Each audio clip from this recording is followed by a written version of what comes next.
Terrible gut-wrenching news for the Toronto Raptors. Man, all you wanted to see this season was a healthy Raptors team, but we know the injury bug has been horrible for the Raptors to start. And now we learned some very unfortunate news. Scottie Barnes, who got inadvertently hit in the face by a Nikola Jokic elbow in the Raptors' last game against the Nuggets, is out with what has been diagnosed as a right orbital fracture, and Barnes will miss at least 3 weeks. And this reported by TSN's Josh Lewenberg, and honestly, 3 weeks would be very, very optimistic, because it really does seem Barnes is going to be out longer than that, because in 3 weeks he's going to be reevaluated. So we don't know how long this injury is actually going to keep Barnes out for, if he's going to require surgery at all. Just a tough blow for the Toronto Raptors, and horrible news for Scottie Barnes. Like, this must be super frustrating for Scottie Barnes, because he's off to a great start this season, and then obviously he had his All-Star campaign last season cut short due to injury. He gets back, and now he's going to have to be on the sidelines once again. And you look at the Raptors, guys, they're going to now be undermanned without their All-Star, without their best player, as they take on the league's toughest early season schedule. We know how tough this Raptors schedule was to start, and now it got even tougher. And with this timeline, Barnes is going to miss at least 11 games, and 9 of those 11 games will come against teams that made the playoffs last season, and 7 of those games will be on the road. So that's going to be tough sledding for this Raptors team. This thing could get bad fast. And you look at the trio of Barnes, Quickly, and Barrett, they haven't played together since March 1st, and now they're going to have to wait even longer to share the floor.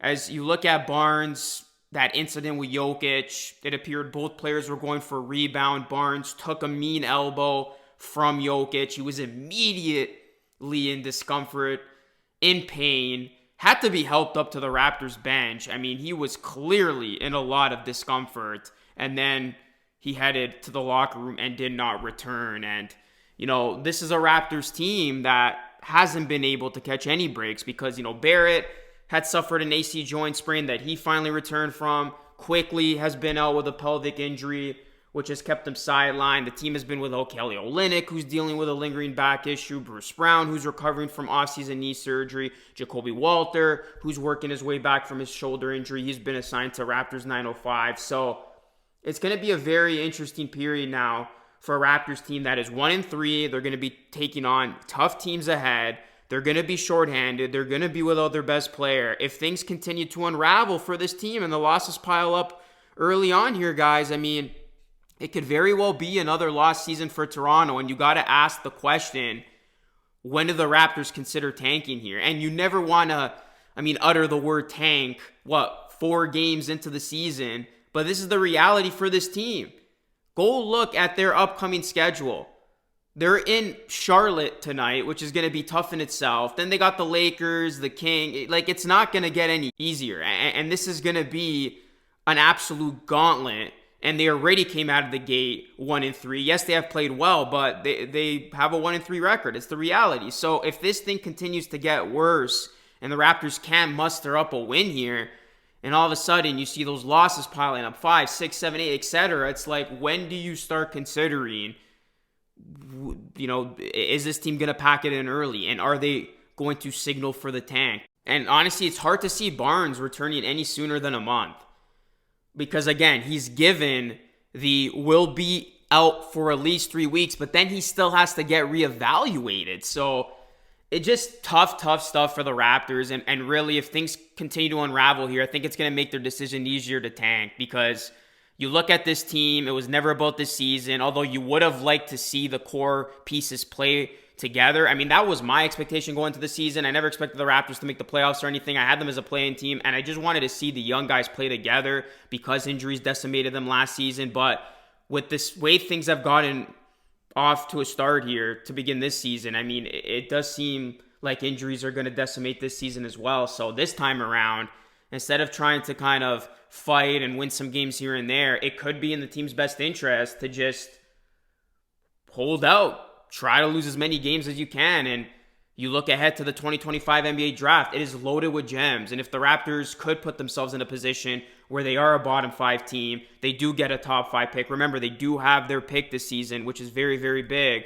You add another golden gem and a potential superstar that you can add to this really enticing young core of Barnes, Quickly, and Barrett. So some food for thought. Again, you never want to have these discussions this early into the season because from a fan perspective who's excited about a new season, you just wanted to see this team play, compete. And we've seen how good this team looks when they got pieces back. That's the most frustrating part. It's not like the Raptors have been getting blown out. Other than that Cavaliers game, the Raptors have actually looked good. They put up a fight against the Minnesota Timberwolves. That was the second of a back-to-back. They impressed me in that one. They beat Philly the night before, and then they should have beaten the Nuggets. Let's call it for what it is. If Barnes doesn't get injured and the Raptors don't implode there at the end, they should have beaten the Nuggets. So you're looking at reality where the Raptors should at least be 2-2 here. So they have played well. You have gotten a lot of positive play from the youngsters. Grady Dick, Abaji looks like he's reinvented himself. Mobo, Jamal Shed, they look like key bench pieces. So things have gone actually pretty good for this team. But the one setback has been these injuries. And, with the biggest news coming out now of Barnes being out for the next little bit, it's going to be tough to win these games. Anytime you go up against these matchups that they were going to go up against, it was already going to be tough at full strength. But now all of a sudden, you're going to be without Barnes. Hopefully Quickly can come back soon, but he's missed the last couple of games. It's going to be very tough for this team and an uphill battle. So we'll see how this team looks in the next week or two, but we know Barnes is going to be out for at least the next 3. Is definitely going to be longer, and then we'll get word on when we could see Scottie Barnes return to action because, it's just frustrating for Barnes to miss all this time. And again, coming from a guy that had missed all that time last season, rehab, looks super sharp to begin this season. You never want to see your all-star player go down, but for the Raptors, they have just been super unlucky when it comes to these injuries. And again, it was just one of those plays with Jokic, both guys in the nitty-gritty of a competitive game going up for the rebound, and unfortunately Barnes, he takes that nasty elbow and it keeps him out. So we'll see how Barnes is able to recover from this. We'll see how the Raptors are able to recover from this, and like I said, how they look in the next couple of weeks. But this thing could get ugly fast, guys, and you may hear the word tank a lot more moving forward, as this is now the reality for this team as they continue to be without key pieces, and this just a big blow to the early part of their 2024-2025 campaign. Let me know your thoughts, guys. Drop a like in the video, subscribe to the channel if you're new. That is it for me. It's Lucas signing off. I will catch you all again in the next one.